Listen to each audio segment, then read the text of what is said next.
Paul uses athletic metaphors to talk about the Christian life. And metaphors often break down if they're applied literally. He does not intend to compare the Christian life to competitive sport in the sense that one aims to outperform others to the point that they endure the shame of defeat. Nor does he want to reduce the Christian life to the lone athlete training, struggling by himself or herself in order to obtain some first place prize. He makes 2 points. Simply entering a race and running does not automatically qualify you as a winner. The Christian life is not a cakewalk. You can't coast. And like the athlete who goes through rigorous training, the follower of Christ must undergo strenuous discipline, exercise self-control, develop the strength, the grit, the tenacity to reach the ultimate goal. And then he also makes the point, because if you know at the Isthmian Games that were hosted by Corinth, the winners did not receive a gold or silver or bronze medal, but a paltry crown of celery to commemorate their victory. The nature of the vegetation could vary, but it would wither and wilt into dried up flakes, and it was a deliberate reminder of how ephemeral athletic triumphs are. People would laud these heroes for a while and then forget. Athletic triumphs do not last. And the point Paul makes is that Christians enter a race in which the prize is imperishable and eternal. And if you would train this hard for a crown of celery, how much more should you knock yourself out for something of eternal worth?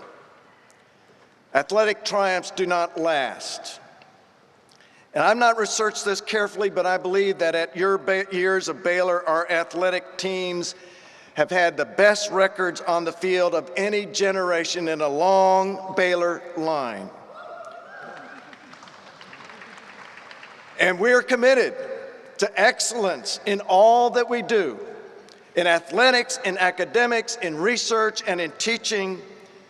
But the greatness of this university is not to be found in our athletic one-loss records, not to be found in our trophies, not to be found in our bowl wins, or even our beautiful facilities. The greatness of this university is to be found in you, the soon-to-be graduates.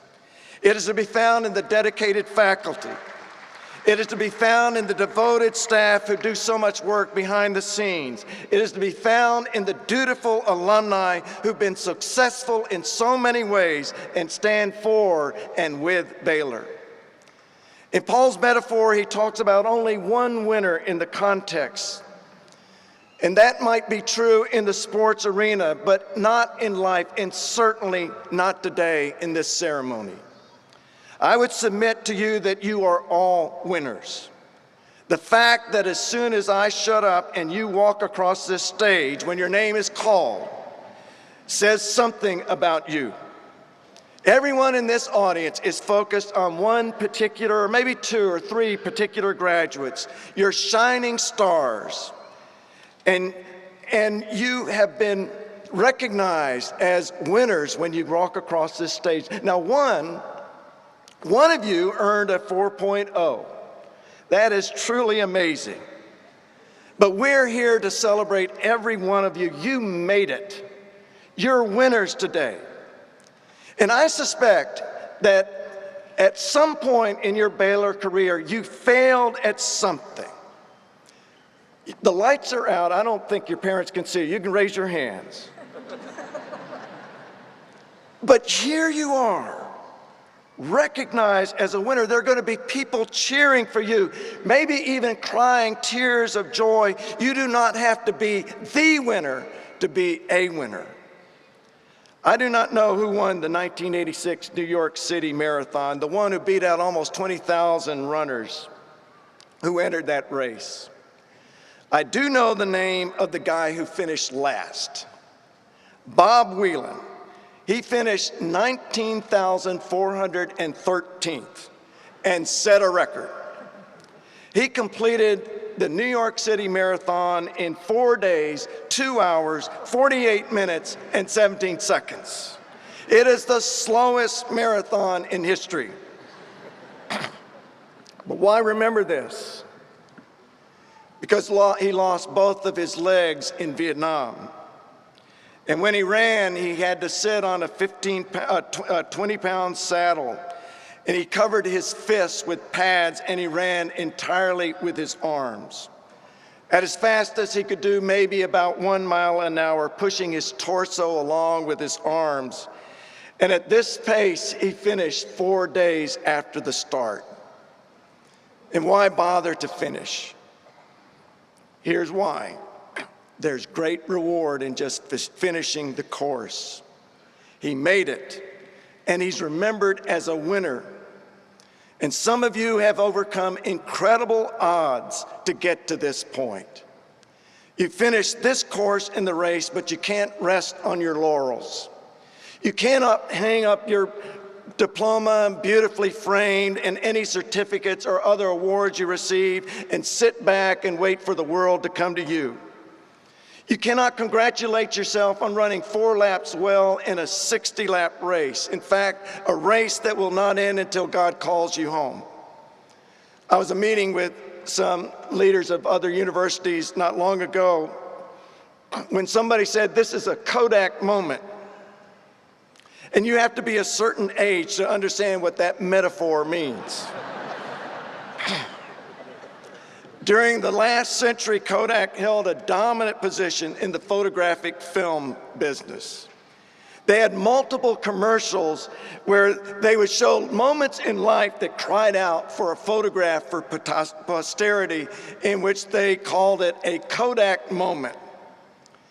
But Kodak began to struggle financially in the 1990s as a result in the decline of sales in photographic film. Even though they first developed the digital camera in 1975, the company was too slow to change because they decided to drop that project because it would jeopardize their domination in the photographic film business. In January 2012, Kodak filed for Chapter 11 bankruptcy protection.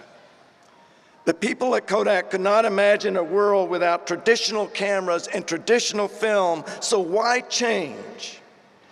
And the phrase Kodak moment now applies to those moments when someone refuses to adapt, refuses to take advantage of opportunities, wants to maintain the status quo.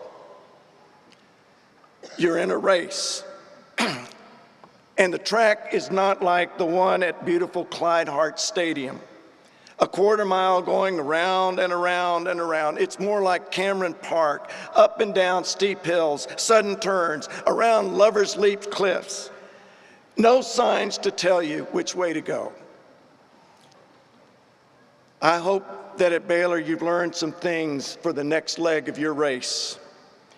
I hope you've learned how to discipline yourself to achieve your goals. I hope you've learned how to exercise self-control. I hope you've learned the strength, the grit, the tenacity to handle whatever life throws at you.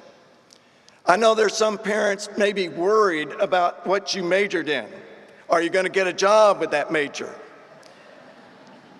Well, survey of employers, 93% said it didn't make any difference what you majored in. What they were concerned about, are you able to think critically? Are you able to communicate clearly? Are you able to solve complex problems? I hope you've learned to think critically, to communicate clearly, and to solve complex problems so that when you come to a Kodak opportunity, it will not be a Kodak moment. At commencement, it's traditional for commencement speakers to offer advice. Bromides that are thrown out and so that you can play a game of commencement bingo when they say those magic phrases. For example, they'll say, be your own person. Well, I like to revise that because we are all fallen creatures, and I would say instead to strive to be more like Jesus. They tell you to follow your own dreams, and I would say follow God, and I promise you that God will take you to places and to persons you'd never dreamed. They tell you to make your own story. I would say become a part of God's story, because I promise you it's going to end better in the long run. They will tell you when you fail, as we all do, when you fall, institutions, individuals. The commencement advice is get up, dust yourself off, and move on. What I would say that you need someone greater than you to pick you up. You need someone greater than you to dust you off. You need someone greater than you who will take you through the times of failure.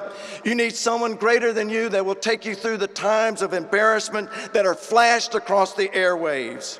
You need someone greater than you to take you through the times when death hits you in the gut.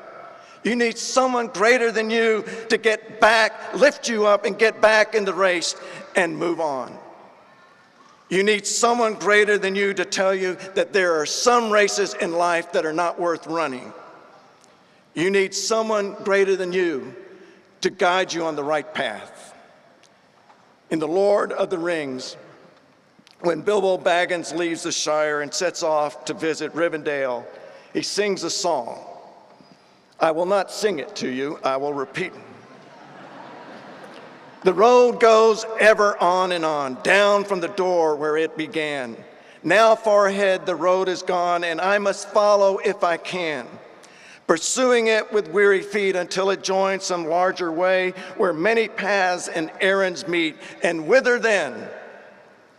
I cannot say. I cannot tell you whither you will go when you leave this campus, or even if you stay on this campus to study further. But I can tell you of someone who said that I am the way. And the greatness of this university comes from those graduates who have followed him faithfully, come what may, who trust in his greatness and seek to bring glory to him and not to themselves. May God bless you as you take the next leg of this journey.